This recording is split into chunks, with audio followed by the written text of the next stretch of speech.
상대가 얼마나 사랑스럽고 그로 인해 내가 얼마나 행복한지, 또 그에 대한 책임을 질 수 있다는 게 얼마나 고마운지를 느껴보지 못한 사람은 아마 이 기분을 이해 못할 겁니다.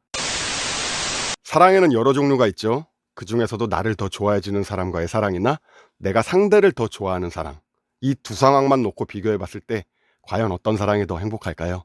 그리고 여러분은 무슨 사랑을 하고 싶은가요? 물론 이 선택에 정답은 없습니다. 이건 누가 와도 뭐라 할 수 없는 문제예요. 하지만 대부분 사람들은 내가 그 사람을 사랑하는 것보다 그 사람이 나를 더 사랑해 주길 바라는 경우가 많을 겁니다.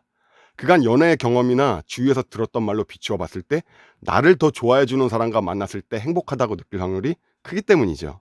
특히 여자분들 사이엔 이런 말이 있죠. 여자는 너 좋다는 남자랑 만나야 행복하다. 잘생기고 능력 있는 건 그 후의 일이야. 생각해보면 맞는 말이죠. 일리 있는 말입니다. 그런데 정말로 나를 더 좋아하는 사람과 만났을 때가 내가 더 좋아하는 사람과 만났을 때보다 행복했다라고 자신 있게 말할 수 있습니까?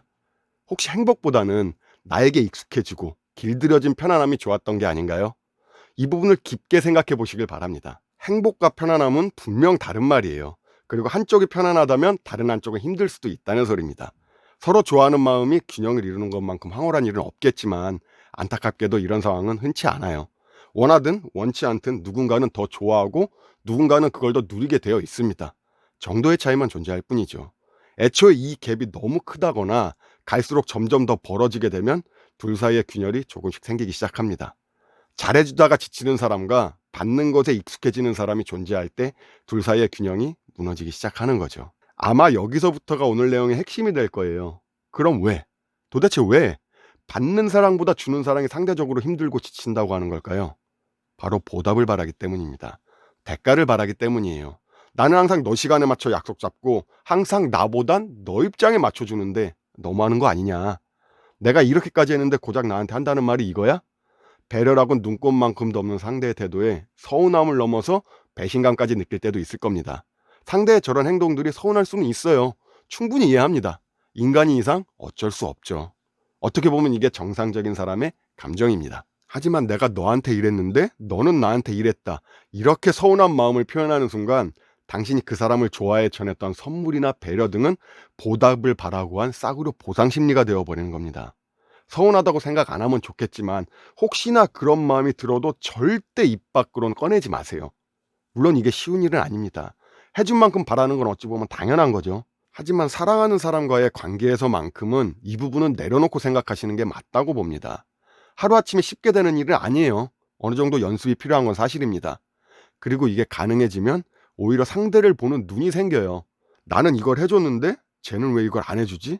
이렇게 주고 못 받으면 안 달라는 만남을 갖는 게 아니라 사람은 다 다르고 너 역시도 그럴 수 있겠다. 이렇게 받아들이는 여유가 생겨요. 이 과정 속에서 좋은 사람을 가려낼 수 있는 능력이 생기는 겁니다. 저는 개인적으로 받는 사랑보다 주는 사랑이 더 행복하다고 생각해요. 물론 받는 사랑을 싫어한다는 게 아닙니다. 상대를 좋아하는 것보다 나를 더 좋아해 주는 걸 싫어하는 사람은 없어요. 그럼에도 불구하고 주는 사랑이 더 행복하다고 말씀드리는 이유는 제 개인적인 생각일 수도 있지만 나로 인해서 이 사람이 행복해하고 있다는 걸 느낄 때가 저는 제일 행복합니다. 진짜 이 감정을 제대로 느껴본 사람은 베푸는 사랑을 포기 못해요. 상대가 얼마나 사랑스럽고 그로 인해 내가 얼마나 행복한지, 또 그에 대한 책임을 질 수 있다는 게 얼마나 고마운지를 느껴보지 못한 사람은 아마 이 기분을 이해 못할 겁니다. 받는 사랑에만 익숙하신 분들은 평생 가도 모를 수 있어요. 이런 사랑을 위해선 전제 조건이 하나 있습니다. 절대 뭔가를 바라고 베풀지 마세요. 그만큼 돌아오는 게 없다고 생각되면 서운할 수도 있지만 위에서 말했듯이 잘못된 보상 심리로 당신의 마음이 싸구려 표현이 되는 건 정말 한순간입니다. 그럼 어떻게 해야 할까요? 그 방법은 바로 받은 만큼 돌려주는 사람을 만나면 됩니다. 고마운 걸 아는 사람을 만나면 돼요. 정말 간단하고 당연한 말인데 이게 참 쉽지가 않습니다.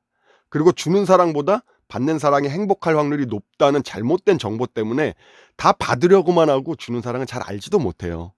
그럼 바보같이 퍼주는 사랑은 그만하고 나도 받는 쪽으로 한번 노선을 변경해 볼까? 하면 그게 잘 되나요? 더 안 되죠. 이미 그쪽은 포화 상태인데 나 자신한테 잘 맞지도 않고. 그럼 어떻게 해야 하나? 지금 만나고 있는 사람에 맞춰 나 자신을 바꿔야 되나? 아닙니다. 이런 생각하실 필요 전혀 없어요. 내가 잘못된 게 아닌데 왜 고칩니까? 상대에게 솔직하게 마음을 표현하고 더 사랑하는 게 무슨 죄라고. 잘못이 있다면 그런 나의 마음을 가벼이 여긴 상대 잘못이죠. 아무리 대가 없이 사랑하라고 했지만 고마움을 모르는 사람과 만날 필요는 없습니다. 지금 상대에게 전하는 나의 마음이 대가를 바라지는 않지만 그와는 별개로 울림이 되어서 돌아오지 않는다면 나를 바꿀 게 아니라 그 관계를 다시 생각해 보는 게 맞는 겁니다. 늘 말씀드리지만 나 자신을 바꿔가면서까지 상대를 만날 필요는 없어요. 내 잘못이라면 고치는 게 맞겠지만 단지 그 사람과 맞지 않다는 이유로 나 자신을 바꿀 필요는 없습니다. 나와 맞는 비슷한 사람을 만나서 서로 이해하고 맞춰가는 사랑을 하면 돼요. 내가 괜찮은 사람이고 상대도 괜찮은 사람이라면 내가 그 사람을 사랑하면 할수록 고마워하고 그에 대한 보답을 반드시 할 겁니다. 저는 여러분이 받는 사랑에만 익숙해지기보다는 상대를 나 자신처럼 사랑해주고 그 과정에서 오는 울림으로 이렇게 바라는 것 없이 누군가를 사랑해도 행복할 수 있구나. 이런 사실을 오롯이 느껴봤으면 좋겠어요. 나 자신이 그런 좋은 사람이 되고 또 비슷한 사람을 만나는 과정은 분명 쉬운 일이 아니지만 상대에게 바라는 것 없이 사랑한다면 그런 좋은 사람을 만났을 때 절대 놓치지 않을 거라 확신합니다. 비록 지금은 힘들 수도 있겠지만 그때까지 부디 그 마음을 잃지 마시길 바래요. 제가 준비한 영상은 여기까지입니다. 오늘도 멋진 하루 되세요.